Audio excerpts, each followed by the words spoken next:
your 92 to 93 work with the WWF and how that came about, and especially one particular match on Superstars that Hannibal from the Hannibal TV was actually at in Ottawa, where you faced Ric Flair. Do you remember that match at all? That certainly was one of your very high profile exposures at the time. Yeah, actually, I believe it was earlier. No, not earlier that night, but the night before, I worked Rick Martel, and we were in actually in Quebec City. No, I'm sorry, it was Ottawa. Ottawa, yeah. I think it was Ottawa, or was it Quebec City? I don't, I'm really not sure, but it surprised me because when Martel came out, he was truly a heel, and people reacted towards him as a heel. But the next day, I wrestled Ric Flair, and unfortunately, whatever happened with the match, they edited the hell out of it because it did not go that way at all. It was completely edited.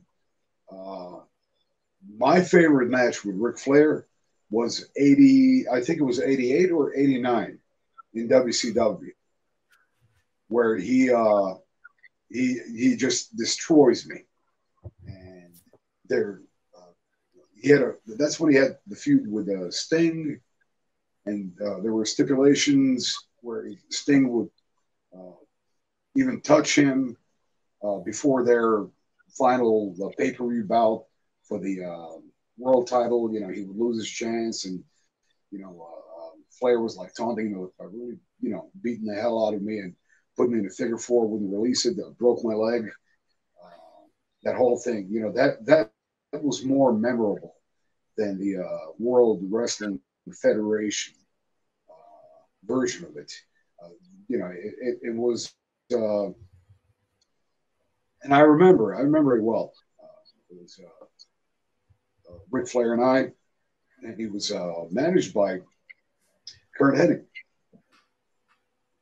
But yeah, the match was completely edited, and if you watch it, it really doesn't make sense, and it's not one of those classic Ric Flair matches.